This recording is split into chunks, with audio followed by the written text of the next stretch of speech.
मेरी school journey normal नहीं थी, ना ही पढ़ाई के तरीकों में, ना ही लोगों के बिहेवियर में, और ना ही जिंदगी जीने के तरीकों में।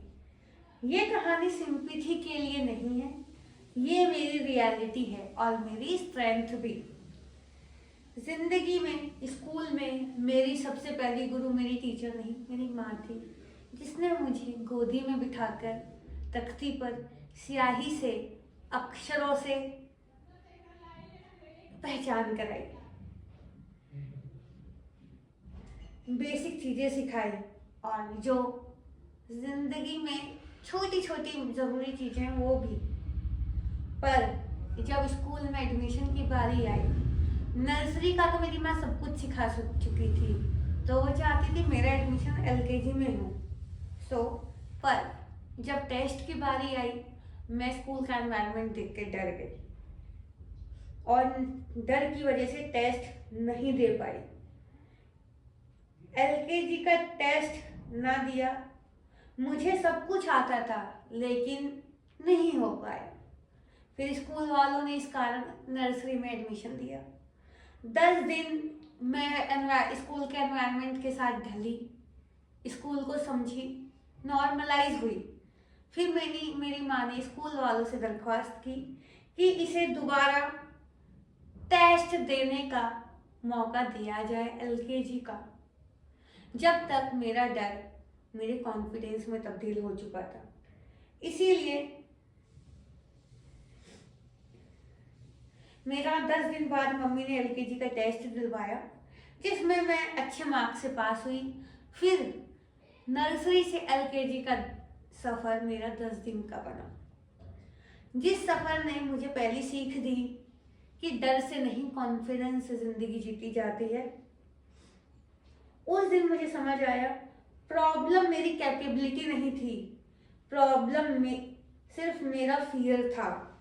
जब कॉन्फिडेंस में चेंज हुआ, तब वो फियर खत्म हो गया। यहाँ मेरी एक बात बताना चाहती हूँ, मेरी पूरी स्कूलिंग नॉर्मल स्कूल से हुई, क्योंकि माँ बाप को ज़्यादा डिसेबिलिटी के बारे में पता नहीं था, ना मुझे बड़े बड़े अक्षरों में कोई दिक्कत का सामना करना पड़ा।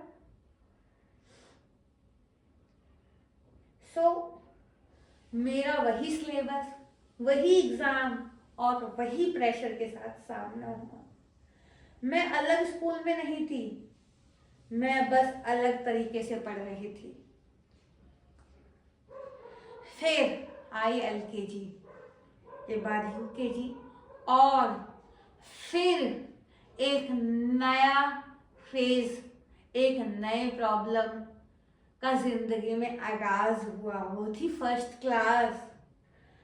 फर्स्ट क्लास में आते ही फॉन्ट साइज छोटा हो गया, ब्लैक बोर्ड दूर हो गया, ब्लैक बोर्ड के अक्षर ब्लर भी हो गए। पर मैंने हार नहीं मानी, किताबों को थोड़ा पास ले आई और फर्स्ट बेंच से उठ के नीचे बैठ गई ब्लैक बोर्ड के पास। नीचे वाले अक्षरों को बैठ कर देखती और ऊपर वालों को खड़े होकर। बच्चे बोलते हट जा हट जा, मैं भी थोड़ा कभी इस कॉर्नर, कभी उस कॉर्नर, कभी सेंटर पर पढ़ती, लिखती, जूझती, सीखती रहती। उस दिन मुझे समझ आया कि सॉल्यूशन ढूंढना पड़ता है, कभी रोना नहीं सीखा।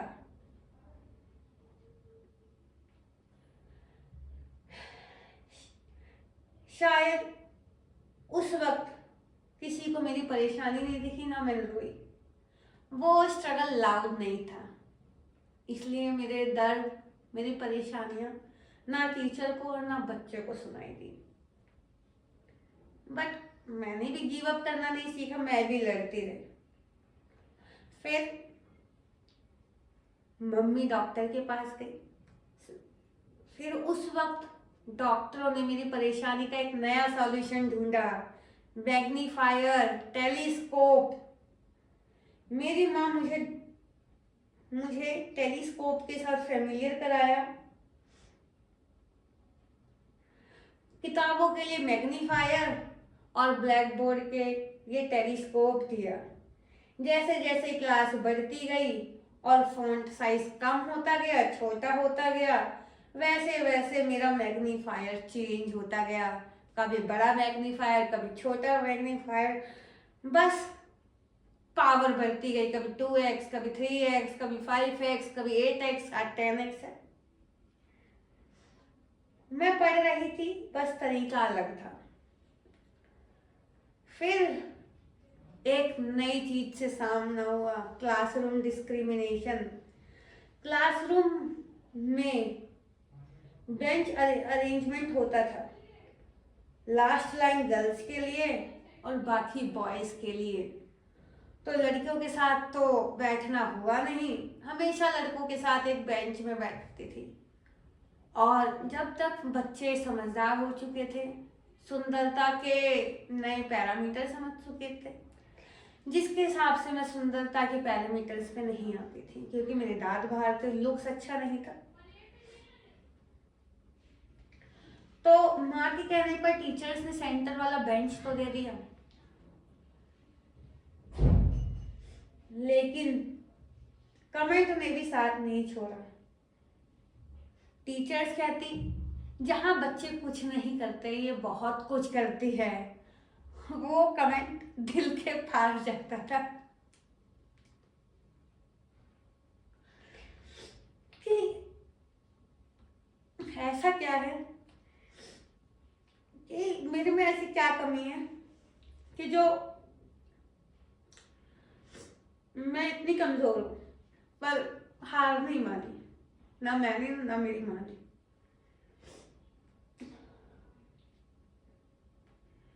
क्योंकि मैं इनकेपेबल नहीं थी, बस मैं सिर्फ अलग थी। मेरा क्लास वर्क अक्सर कंप्लीट नहीं होता था, क्योंकि मैं टीचर्स की स्पीड के साथ कॉप अप नहीं कर पाती थी। एक्टिविटीज से बाहर रखना,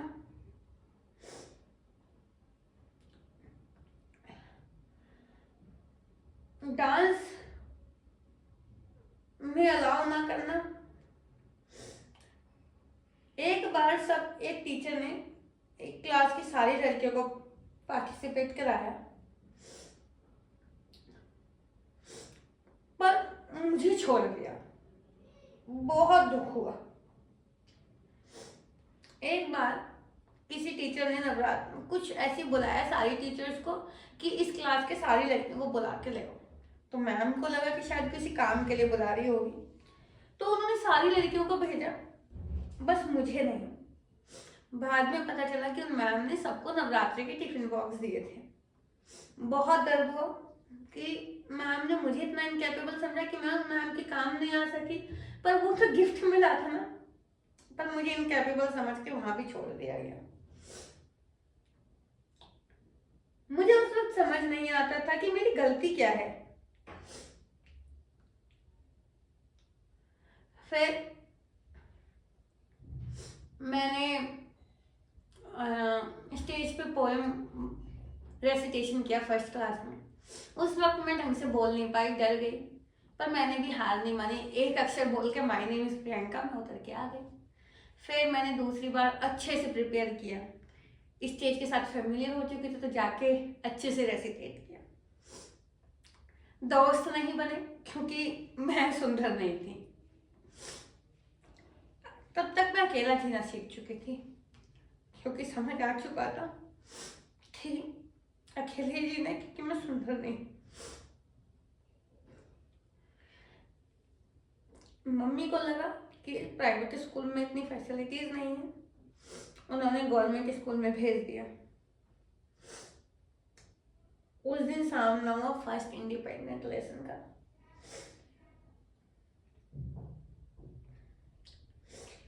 बस स्टैंड मेरे घर से 10 मिनट की दूरी पे था। वहां से 20 मिनट का सब बस का सफर था, और फिर 5 मिनट स्कूल का पैदल का। इस बार मेरी माँ मेरे साथ स्कूल नहीं आई। बस स्टैंड तक पैदल छोड़ आए, बस में चढ़ा दिया और कहा कि जितनी भी लड़कियां हैं जहां ये उतरे वहीं उतर जाना। ये पिंक ड्रेस की लड़कियां हैं, इसी बस में जाएंगी और इसी बस से उतरेंगी।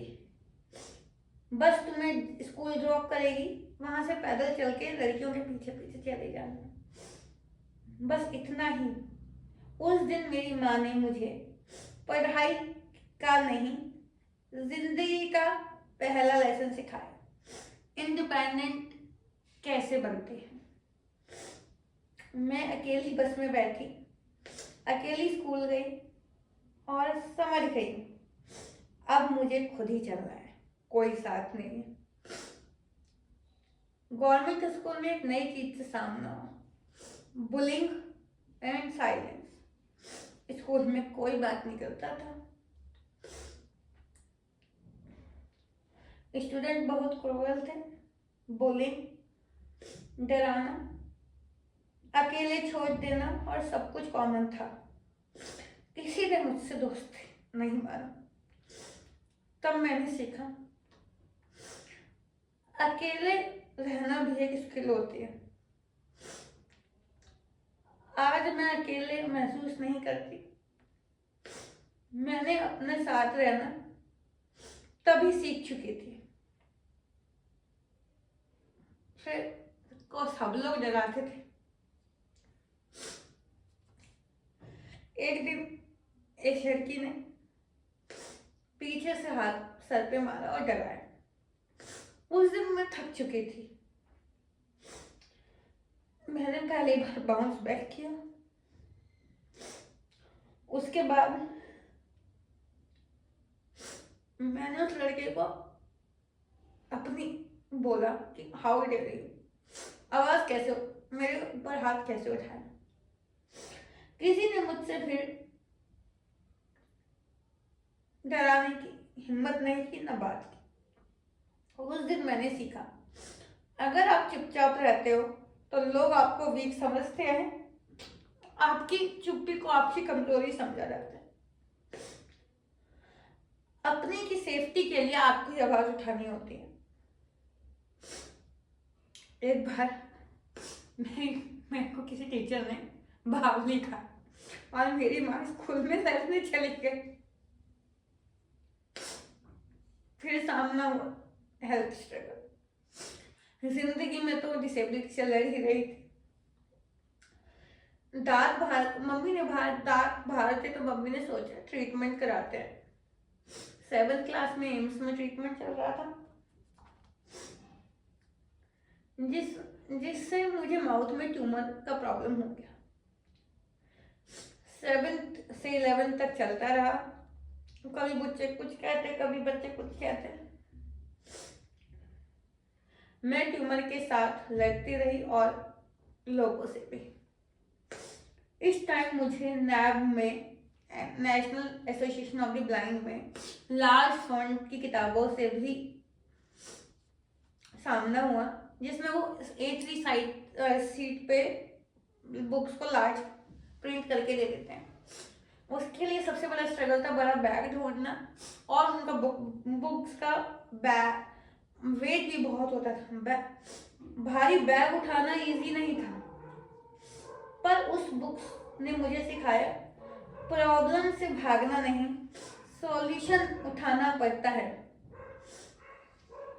फिर आई 10th क्लास और करियर चॉइस। 10th क्लास में डॉक्टर ने मुझे 10x पावर का नया ग्लास प्रिस्क्राइब किया, जिससे मुझे मैग्नीफायर का यूज नहीं करना पड़ रहा था, पर चश्मे से काम चल रहा था। इस टाइम करियर का डिसीजन आया। मैंने सोचा मैं कॉमर्स लूंगी, पर लोगों ने कहा कि कॉमर्स और low vision person, blind person कैसे ले सकता है, कॉमर्स विजुअली इम्पेयर्ड के लिए नहीं है, मुश्किल है, आप कैसे करोगे, अकाउंट्स कैसे बनाओगे, आर्ट्स ले लो। उस दिन मैंने बहुत कुछ सीखा, बहुत कुछ किया। मैंने सोचा अगर फेल हुई तो मैं खुद को ब्लेम करूंगी, दूसरों को नहीं। इसीलिए मैंने कॉमर्स चूज की।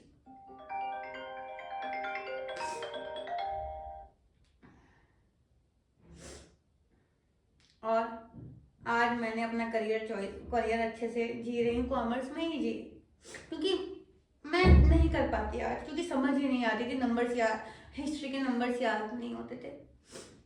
फिर 11th क्लास में सर्जरी हुई, बहुत वीक हो गई, तो 11th क्लास में मिनिमम मार्क्स से पास हुई। 12th क्लास के प्री बोर्ड तक फेल थी, बिल्कुल फेल। आज भी याद है, अकाउंट्स में 12 मार्क्स और इकोनॉमिक्स में 13। बिजनेस स्टडीज में मैं अच्छी थी और इंग्लिश में भी, तो उसमें तो कुछ टेंशन नहीं थी। एक बार मैम ने, इकोनॉमिक्स वाली मैम ने 12th क्लास का प्री बोर्ड मेरा 11th क्लास में ही लिया, मतलब अपनी 11th क्लास के साथ, एंड शी से 11th क्लास की अटेंडेंस ले रही थी, तो उन्होंने कहा कि पढ़ लो वरना हाथ इसकी तरह हो जाएगा। उसने भी बड़ा तोड़ के रख दिया, पर मैं हार नहीं मानी। फिर सबने फेल, स्कूल ने कहा ड्रॉप्स ले लो, हमारा रिजल्ट खराब करोगे, अगले साल एग्जाम देना, पर मैं नहीं मानी। तब मैंने जिंदगी का नया फलसफा सीखा, नया सबक सीखा। रेस में जीतना जरूरी नहीं होता, दौड़ना होता है। दौड़ो, हारोगे जीतोगे बाद की बात है। लाइफ में कभी किसी प्रॉब्लम से डर के छोड़ना नहीं सीखा। मेरे को ये तो पता था कि मैं पास हो जाऊंगी, और अगर गंदे मार्क्स से पास होंगी तो मैं दोबारा री एग्जाम दे दूंगी, कोई कुछ नहीं होता। और फेल होंगी तो हो जाऊंगी, क्या वैसे भी तो अगले साल ही देना है, तो फेल होगी दोबारा अगले साल दे देंगे। स्कूल ने बड़ा प्रेशर डाला, पर मैं नहीं मानी। आज बहुत स्ट्रॉन्ग करी हूँ, पता नहीं क्या सीखा, पर प्रॉब्लम से भागना तो नहीं सीखा। मैं बोर्ड में अच्छे मार्क्स से पास हुई, क्योंकि मैंने प्री बोर्ड के बाद जितनी भी स्कूल की छुट्टियां थी उसमें पढ़ाई की। फिर इतने अच्छे मार्क्स आए कि उस वक्त दिल्ली यूनिवर्सिटी के दौलत राम कॉलेज में एडमिशन हुआ। आज मैं बोलने से भी नहीं डरती, आपके सामने भी बोल रही हूँ, अपनी कहानी रख रही हूँ, अपनी स्टोरी रिटेलिंग कराने में, बताने में भी नहीं डरती। मैं शायद परफेक्ट नहीं हूँ, लेकिन मैं स्ट्रांग हूँ। पता नहीं किताबी ज्ञान में कितना, पर लाइफ के लेसन में तो स्ट्रांग ही। इसीलिए कभी लाइफ में हारना ना सीखे, प्रॉब्लम को फेस करें और कभी भागे नहीं। सॉल्यूशन ढूंढोगे तो मिल जाएगा, और अगर हारे भी तो दौड़ के हारोगे ना, उसमें तो नहीं हारोगे। अगर आप भी अलग महसूस करते हो तो याद रखना, आप कमजोर नहीं हो, आप बस डिफरेंट हो, और डिफरेंट लोग ही दुनिया बदलते हैं। पता नहीं मेरी स्टोरी से कितने लोगों को क्या फील हुआ, बट अगर एक भी कनेक्टेड तो फील करता है तो मेरे लिए वही काफ़ी है। अगर मेरी जर्नी ने आपको थोड़ी सी भी दिल से दिल तक, मेरी कहानी ने थोड़ा सा भी दिल से दिल तक का तार जुड़ा हो, हिम्मत दी हो, तो वीडियो को शेयर करो, शायद किसी और को भी अपनी स्ट्रेंथ याद आ जाए।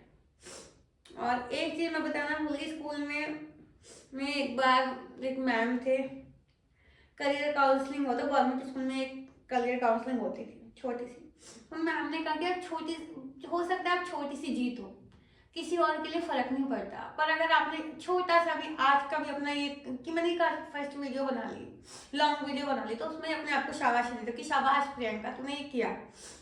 तो उस दिन मेरे को लगा कि ठीक है ना, मैं हार रही हूँ जीत रही हूँ, पर मेरे लिए तो बड़ा बात है ना। तो मैंने अपनी छोटी छोटी जीतों को भी सेलिब्रेट करना स्टार्ट किया। Thank you.